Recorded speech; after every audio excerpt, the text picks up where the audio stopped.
de la clase que nosotros tenemos con ustedes en relación a nuestro sistema nervioso autónomo. ¿Ya? Vamos a revisar esto. Miren, en el día a día nosotros, la mayoría de ellas van a ser voluntarias, conscientes, las tenemos que hacer. Proyectamos a conseguir un objetivo determinado. Pero acompañando esas actividades voluntarias existen funciones que nosotros no controlamos y que se dan en forma espontánea y que pueden cambiar en el tiempo, para bien o para mal. Y ese cambio en el comportamiento celular que sucede de manera automática está regulado, está supeditado al accionar del sistema nervioso autónomo. Clásicamente el sistema nervioso autónomo lo vemos en el escenario de funcionamiento visceral. Pero vamos a ver que está involucrado en otras funciones más. Y el alterar el mecanismo de transmisión de información, la respuesta que se da a través de la activación del sistema nervioso autónomo va a tener mucha relevancia en el tipo de efecto en la función que tenga en la economía. Analicemos algo de neurofarmacología. Nosotros hacemos actividades diarias y ese sistema nervioso autónomo, de forma involuntaria, va a mantener ciertas funciones en forma automática. Mi corazón en este momento está latiendo. Yo no le digo a mi corazón, late a más de 100 o late a menos de 50. Yo no le puedo decir eso. Mi aparato respiratorio sí. Yo podría modificar mi frecuencia respiratoria. Pero involuntariamente, si estoy concentrado en algo, eso sucede en forma automática. Pero voluntariamente yo podría intentar modificar. Yo podría decirles a ustedes, hiperventilen a 50 por minuto. ¿Podrán aguantarme un minuto? 2, 3, 4, 5. Al minuto 5, algunos al minuto 7, al minuto 18, van a comenzar a presentar otro tipo de respuesta. Se les van a cargar las manos, no van a poder visualizar bien, porque estamos cambiando el medio ácido base. De estar en un estado de pH 7.40, nos estamos viendo a un pH 7.50, 7.60. Ya en ese momento ocurren variaciones en la función celular. El cerebro lo encuentra y dice, ¿sabes qué? Deja de hiperventilar. Me estás alterando. Pero en caso que diga, dejemos de respirar un momento, igual, pasan un minuto, 2 minutos, de repente la mayoría, ya algo en mi cerebro me dice, ¿sabes qué? Comienza a respirar. Está ordenando, porque él está sensando, está valorando lo que está ocurriendo a nivel periférico, porque en este caso es la caída del oxígeno, de la presión parcial de oxígeno y el aumento de la presión de dióxido de carbono. Entonces, este sistema que nos acompaña siempre y a veces nos afecta emocionalmente, no pensamos con la cabeza, sino solamente con el corazón, nos lleva a tomar decisiones que no deberíamos tener en cuenta hoy. Entonces, tenemos que analizar cómo es que se podría influir en la homeostasis. Y vamos a ver que regula casi todo. Cuando yo veo a un paciente en estrés, sea por el tipo de furia que sea, clase que tenemos en la noche de fisiopatología, la célula va a responder, pero en parte va a ser porque justamente este sistema bendito se ha tenido que activar de una manera desordenada, exorbitante, estresante para la célula, que condiciona cambios en la función celular, que podrían matar a la célula. Entonces, diferentes injurias conllevan un estrés celular. Bien, entonces analicemos lo del sistema nervioso autónomo. Todo lo que da información en la periferia en este momento, el sueño, por ejemplo, el bostezo que tenemos acá, para mí es aburrimiento. Como también falta de neurotransmisor. Quien sabe que esta proteínas en la mañana fue muy baja. Y como sé que mis neurotransmisores duran algunos minutos y no consumí proteínas, llevo al bostezo, al cansancio. O de repente me quedé hasta las 8 de la mañana como es habitual en los estudiantes de medicina, ¿no? Estar estudiando, revisando textos de farmacología, neurofisiología, neurofarmacología para la clase de hoy, ¿cierto? Tenemos que dar el beneficio a la duda. Eso puede tener muchas causas. Entonces, esa información que viene de afuera, en este momento todos estamos escuchando, estamos viendo una imagen. Toda la información yo la escucho, la percibo, tengo un sistema sensitivo que envía información a la médula, de la médula pasa por el tronco, del tronco se estaciona en el tálamo, del tálamo pasa a la corteza. Le está diciendo al cerebro lo que está ocurriendo a nivel periférico. ¿Qué está ocurriendo? Y el cerebro lógicamente tiene que responder a un estímulo que viene de afuera. Que puede ser positivo o negativo, placentero o doloroso, depende de lo que en ese momento se esté suscitando. Entonces, la corteza cerebral va a concentrar esa información y tiene que generar una respuesta. Mantengo mi atención. O de repente estamos tan aburridos que prefiero no mantener esa atención. Depende de lo que ocurra a nivel periférico, depende de quién sea el estimulador. Entonces, esa respuesta se da minuto a minuto, segundo a segundo. En cada momento estamos produciendo miles de neurotransmisores. Todos ellos están abocados a generar una respuesta. Entonces tenemos que tener un sistema de información y un sistema de respuesta. Algunas veces es voluntaria, lo que yo estoy haciendo en este momento. Otras veces es involuntaria. En mi clasificación clásica del sistema nervioso, básicamente he tipificado dos grupos, ¿no? Sistema nervioso central y sistema nervioso periférico. Dentro del central tenemos a la médula, tronco y cerebro. Del periférico tenemos dos ramas. Aquel que me permite el movimiento voluntario, el somático, ¿cierto? Y aquel que me da la información de lo que ocurre en el sensitivo. Pero surgió un tercer sistema, acoplado a los otros dos, que se metió entre ellos con el fin de decir, yo también estoy percibiendo, yo también ejecuto funciones. Ese sistema nervioso autónomo. Pero junto con él hay otro sistema que regula su función a nivel local. Y tan igual como el otro, está distribuido en todo un estrato funcional a nivel visceral, que es el tubo digestivo, el sistema nervioso entero. Que resumía mucho lo anterior, lo vamos a revisar también para que entendamos cómo es que trabaja y cómo es que regula su función en el día a día.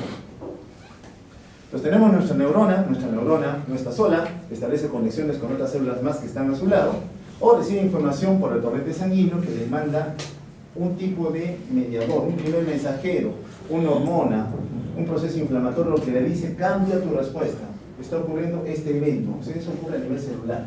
Entonces, para que se establezca ese tipo de información tiene que haber producción de alguna sustancia y mecanismos de poder valorar que esa sustancia se está produciendo en más o en menos.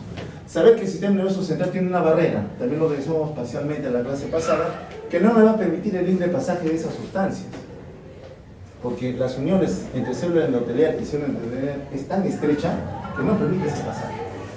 Y muchas veces tiene que ser la misma neurona, o los apopsitos, o la órbita de Gloria, la microglia, la que produzca un tipo de neurotransmisor propio que haga que sus compañeras cambien su comportamiento.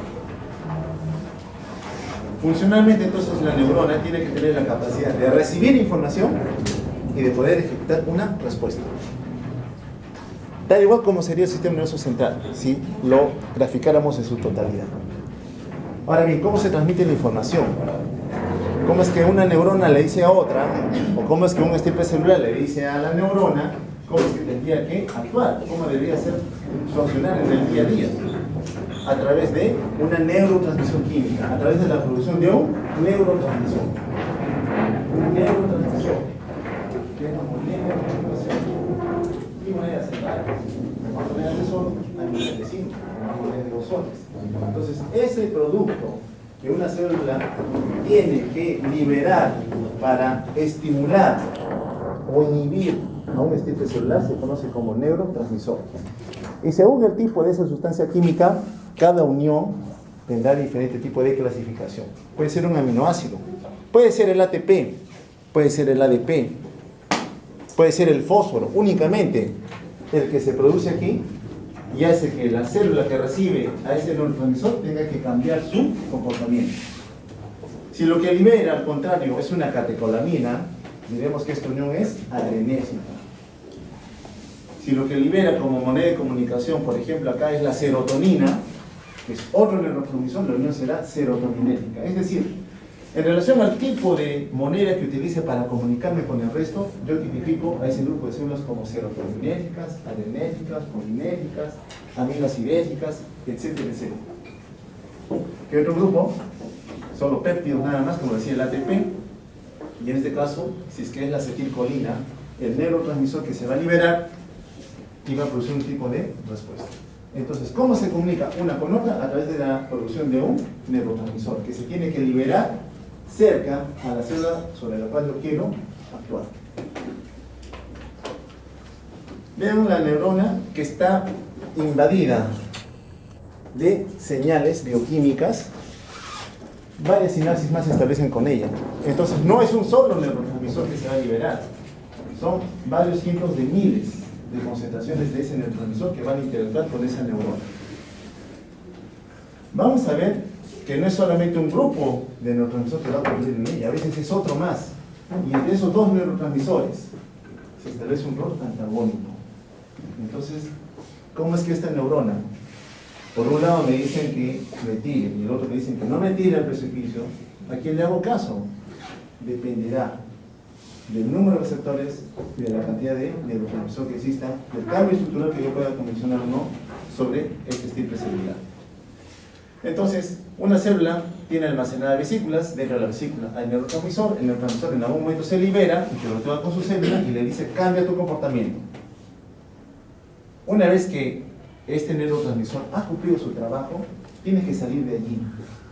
O se destruye localmente, aquí, es decir, tiene que haber alguna enzima que lo destruya, o esta neurona presináptica la vuelve a capturar y la vuelve a almacenar. El objetivo es estimular a la célula a producir una respuesta positiva o negativa, cumplido su trabajo, regresa o se destruye. Si se destruye, se vuelve a capturar la materia prima para volverla a producir a nivel presináptico. Bien, eso es lo que ocurre entonces en relación a los neurotransmisores. Ahora bien, ese sistema nervioso central que ha capturado la información de que algo está pasando en la economía, digamos, un accidente de tránsito, una contusión torácica, contusión abdominal, traumatismo tóraco-abdominal cerrado, y la presión comienza a caer. O de repente, fue tan evidente las fracturas costales que comienza a sangrar. Entonces, el volumen de sangre está disminuyendo. Esa información llega al cerebro y el cerebro tiene que emitir una orden de defensa. Entonces, cuando la corteza cerebral emite la información al cuerpo para que actúe, lo hace a través de estaciones. Igual como estuviéramos en Lima, tuviéramos que ir de un punto a otro, tomamos el tren, vamos a una estación, la estación de Gamarra, la otra estación de Villa El Salvador. Entonces, en cada punto me voy a detener. Me detengo un rato, recibo carga de pasajeros, me voy a la otra, se salen unos, se entran otros. La cosa es que esa estación, esa demora, porque no para ir para allá debería ser de 5, pero como me detengo un ratito en la estación, me demoro un minuto, establecen uniones celulares. Entonces, del tronco cerebral, de la médula espinal, nace una información, una neurona más de un axón, y llega a una estación conocida como componente ganglionar. El ganglio reúne neuronas. Está esperando solamente la información que le viene del tronco, pero también puede ir en sentido inverso. La cosa es que el componente ganglionar recibe la información del tronco, tiene que ejecutar una respuesta, hace sinapsis con una segunda neurona, y finalmente esta segunda neurona llega al órgano efector sobre el cual yo quería actuar. Entonces, toda señal que se dé antes del cambio se conoce como señal preganglionar. Y todo lo que venga del cambio para el órgano efector se conoce como señal postganglionar. Y las neuronas lógicamente reciben un nombre: neuronas preganglionares y neuronas postganglionares. ¿Por qué es importante esto del ganglio? Porque en este ganglio también se establecen sistemas de comunicación. Igual como ocurría en el incanato, los chasis tenían que ir mandando información, ¿cierto? ¿Dónde se detenían los chasis a descansar?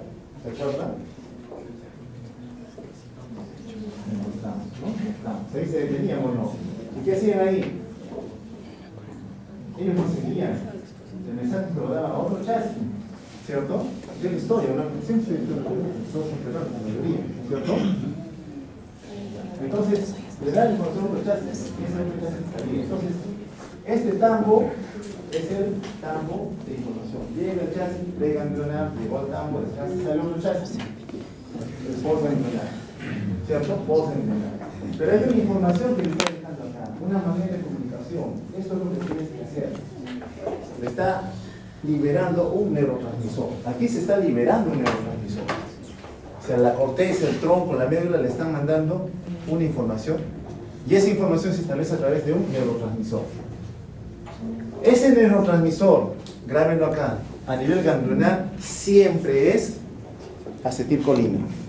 Siempre, siempre, siempre es acetilcolina.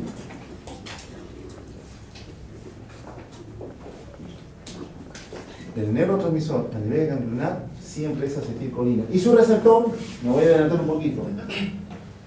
La respuesta colinérgica tiene dos tipos de receptores con los cuales actuar. Solo dos receptores, solo dos. Yo, acetilcolina, o me voy con la nicotina, el nicotínico, o me voy con la muscarina, receptor muscarino. Yo, acetilcolina, o me meto con este compañero, o me meto con el otro. Nicotina, muscarina. Nicotínico, muscarínico. Entonces, si siempre es acetilcolina, mi respuesta será, ¿y cuál es el receptor de acá? ¿Es nicotínico o muscarínico? Siempre es receptor NN, nicotínico, nicotínico. El receptor que interactúa a nivel ganglionar con la acetilcolina, siempre es nicotínico. ¿Y de qué tipo es? A su vez esos nicotínicos tienen dos subtipos. NN, NN. NN es nicotínico ganglionar. El NM es a nivel de músculo estriado. Ya se va a complicar la cosa, por eso tienen que agarrarlo bien. Entonces, siempre a nivel ganglionar, el neurotransmisor es acetilcolina. Y el receptor con el cual va a interactuar siempre es nicotínico. Y de los nicotínicos, ¿qué subtipo? El NN. Una vez que sale de aquí, preganglionar, liberó acetilcolina, interactuó con su receptor nicotínico, sale la neurona postganglionar.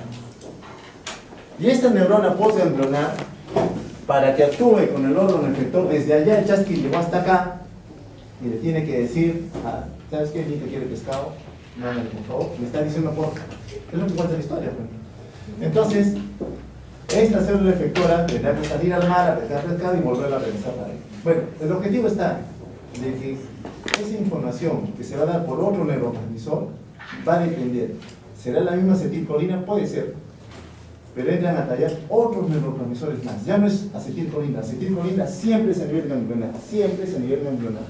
Siempre es receptor nicotínico. Pero a nivel postganglionar no siempre es acetilcolina. Va a depender. Nosotros clásicamente en el sistema nervioso autónomo tenemos dos grupos. Dos que están en lucha constante. El sistema nervioso autónomo simpático y el parasimpático. Ambos regulan nuestro trabajo de día a día. Ambos en este momento están trabajando. En un órgano un poco más y en otro órgano un poco menos. Depende de qué tipo de respuesta yo voy a necesitar. Pero sus acciones casi siempre son opuestas. Se contraponen. Bien. Teoría. Los neurotransmisores a nivel del sistema nervioso autónomo liberan dos tipos de neurotransmisores. Acetilcolina y norepinefrina. Son los más grandes. No son los únicos. El sistema nervioso autónomo se comunica de célula a célula a través de dos neurotransmisores. O es acetilcolina o es norepinefrina. A nivel ganglionar siempre es acetilcolina. Siempre. A nivel postganglionar puede ser cualquiera de los dos. ¿Ok? A nivel ganglionar siempre es acetilcolina. Postganglionar, cualquiera de esos dos. Si producen acetilcolina, las fibras se conocerán como colinérgicas. Y si producen norepinefrina, serán adrenérgicas. ¿Ya? Generalmente las que liberan acetilcolina están sumergidas en el parasimpático. Todo el parasimpático trabaja siempre con acetilcolina, siempre a nivel ganglionar, postganglionar, siempre es acetilcolina. El simpático, a nivel postganglionar, casi siempre es norepinefrina, casi siempre. Entonces, ¿qué grupo está en ese no casi siempre? Las glándulas sudoríparas.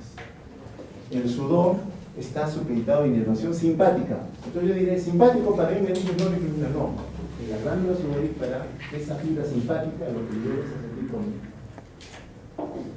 A nivel de la médula adrenal, también no libera norepinefrina, libera epinefrina. Hay que diferenciar bien. Por eso decimos, casi siempre el simpático trabaja con norepinefrina en el postganglionar. Pero algunas excepciones ocurren. Lo clásico son las glándulas sudoríparas. Bien, entonces tiene que haber alguna manera, de establecer el orden. ¿Hacia dónde voy? ¿Hacia uno o hacia otro? ¿Hacia el lado oscuro o voy hacia la luz? ¿Sigo a luz o subo a dar pecho? ¿Dónde voy? Tenemos que establecer un tipo de comportamiento. Como ustedes, ¿no? En algún momento, quiero estudiar medicina. La fuerza te está llamando, ¿cierto? Hazle caso, la fuerza, algo en ti. Entonces, ¿Cómo se llaman esas unidades de poder?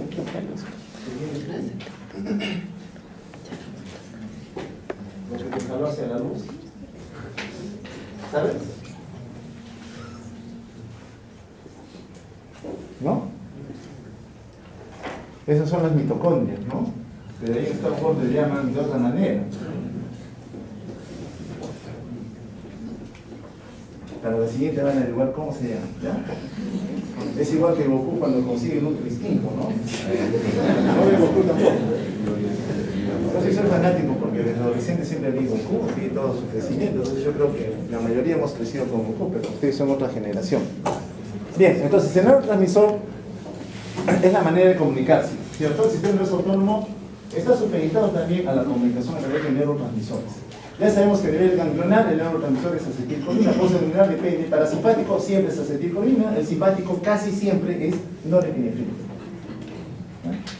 Todas ellas casi siempre confluyen en vísceras: pulmón, corazón, algo tracto bronquial, hígado, vesícula, páncreas, intestino grueso, intestino delgado, vejiga, útero, etcétera, etcétera.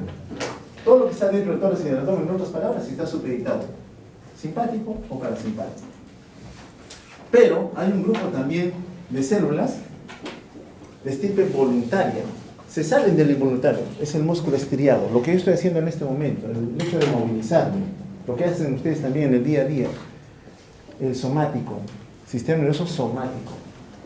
La unión neuromuscular, una neurona le dice al músculo, muévete, muévete, ¿ya? Lo hace también para que yo, neurona, libere mi neurotransmisor acetilcolina, me uno al músculo estriado, tengo que interactuar con quién? Con un receptor. Ese receptor también es nicotínico. Entonces, los nicotínicos, ¿dónde están? En el ganglio y a nivel de la placa mioneural. ¿Ok? En el ganglio son los subtipos NN. En el músculo, ¿cómo son? Subtipo NM. M de músculo. ¿Ok? ¿Ya está grabado? Sí, en el software de información tienen que grabarlo rápido, llevarlo a sus zonas de memoria de anclaje. Recuerden ustedes, han hecho neurofisiología también. Entonces, aquí se libera acetilcolina y actúa con su receptor correspondiente, que es NM. Entonces, esta neuromuscular son los NM. Y a nivel ganglionar son los NN. Entonces, nicotínicos son de dos tipos. O es NN o es NN. NN ganglio, NN músculo. Ambos son con acetilcolina. Y la acetilcolina o se mete con los nicotínicos o se mete con los muscarínicos. Ya. Acá está ya lo que a veces vemos y un poco difícil de poder entender. Recuerden, la corteza cerebral, tronco, médula. La médula libera a través de una neurona su axón y llega un ganglio. El ganglio, ¿quién trabaja con? Acetilcolina, acetilcolina, acetilcolina, acetilcolina. Siempre a nivel ganglionar es acetilcolina. Sea simpático o parasimpático, la moneda de comunicación a nivel ganglionar es acetilcolina. Luego, la postganglionar depende. La mayoría de las fibras simpáticas son norepinefrina. Las parasimpáticas siempre son acetilcolina. Entonces, claramente acá tipificamos. Esta es simpática. Muy bien, la simpática. Así sea simpática y mi simpático es norepinefrina, a nivel ganglionar siempre es acetilcolina. A nivel postganglionar casi siempre va a ser norepinefrina. ¿Dónde no es? Glándula sudorípara. Ahí no es norepinefrina, es acetilcolina. El parasimpático, ganglionar y postganglionar siempre es acetilcolina. Entonces no se hagan faltas. Parasimpático siempre trabaja con acetilcolina, el simpático ganglionar, acetilcolina, postganglionar, la mayoría de veces es norepinefrina, salvo en la glándula de sudor. Ya, este es músculo estriado. Recuerden que la vía de comunicación de la placa mioneural siempre es acetilcolina. ¿Ya? Siempre es acetilcolina. Vamos a repetir a cada rato ese gráfico. Nuevamente, glándula sudorípara. Miren, estos dos son simpáticos. El simpático a nivel ganglionar siempre es acetilcolina, acetilcolina. Postganglionar, la mayoría de veces el simpático es norepinefrina. ¿En dónde no es? En la glándula sudorípara. En la glándula sudorípara es acetilcolina. La parasimpática, sea a nivel ganglionar o postganglionar, siempre es acetilcolina. ¿Ya? Esa es la diferencia sustancial. Bien, ¿cómo es la anatomía? Bien, ya sabemos cómo se comunica, de dónde viene, pero cómo se distribuyen las fibras simpáticas y parasimpáticas. Entonces hacen estas estaciones de comunicación. Aquí vemos todo el componente visceral, la mayoría de ellos, desde los ojos, la boca, glándulas salivales, la lengua, etcétera, etcétera, todas, absolutamente todas. Tanto en rojo como en azul está la mezcla. Rojo, simpático, azul, parasimpático. Del azul, desde la división T2 hasta la L2, o T1, L2. La función de inervación de vísceras está regulado por un par craneal, clásicamente conocido como nervio vago, el décimo par craneal. Ese décimo par craneal da inervación a la mayoría de vísceras, menos a nivel de la pelvis. El vago inerva a la mayoría, menos a nivel de la pelvis. La pelvis está regulado por el componente parasimpático sacro. De frente se mete a la pelvis. Todo lo que es vejiga, útero, trompa, ovario, todo lo que quieran ahí es preso sacro, pero parasimpático. El simpático que está en rojo, ven ustedes, que inerva también lo mismo que es el parasimpático, lo inerva también, no se aburran. Bueno, si no voy a tener que correr otra vez y no quisiera avanzar tan rápido. Vean ustedes qué diferencia tiene. Vean unos ensanchamientos al lado de la columna vertebral. ¿Lo ven acá? Unos ensanchamientos. Eso es la cadena simpática. Ese ensanchamiento como un cordón con globito, este que vemos acá, este de aquí, es la cadena simpática. Tenemos una cadena simpática derecha y una izquierda. La columna vertebral está en el medio. Al lado derecho e izquierdo hay una cadena de ganglios. La cadena simpática. Y vean ustedes que de ella también se van a distribuir para inervar todas las vísceras, absolutamente todas.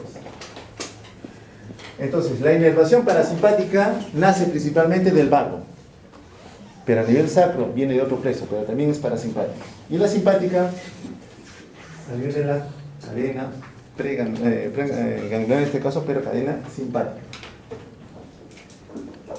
Bien, si nosotros lo viéramos por separado, lógicamente un poco más fácil de poder entender cómo es que se representan estas.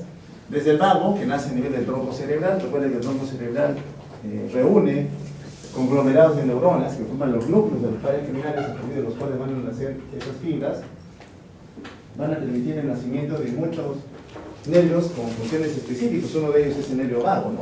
Que viene a inervar prácticamente a todas las vísceras, menos este componente sacro que ya las comenté anteriormente. Bueno, de una u otra manera, lo que haga uno va a ser contrapuesto por el efecto del otro sistema nervioso autónomo. Lo que haga el simpático es bloqueado por el parasimpático y viceversa. En otras palabras, no podríamos tener una actividad simultánea de los dos. Acá está la cadena simpática, acá está el componente medular, el ganglio correspondiente, hace su sinapsis, sale. Todo que es ganglio es acetilcolina, así sea simpático es acetilcolina. Y postganglionar la mayoría de veces es norepinefrina, salvo algunas excepciones con las glándulas sudoríparas. Aquí en este caso vemos claramente que hay inervación simpática en rojo y también parasimpática. Recuerden, esta parte del tubo digestivo dirá, ¿y a quién le hago caso? ¿Al simpático o al parasimpático? Dependerá de qué es lo que está pasando en ese momento en esa persona. Porque muchas veces nosotros estamos sometidos a estrés y tenemos que responder de alguna manera, ¿ya? De alguna manera esas vísceras tienen que responder. Lo importante para mí es que ustedes sepan que hay un componente del sistema nervioso autónomo que tiene su neurotransmisor correspondiente que va a hacer que esa respuesta sea en favor o en contra de una determinada función que ejecute el órgano sobre el cual yo vaya a trabajar. En el caso del parasimpático y del simpático, que ya más o menos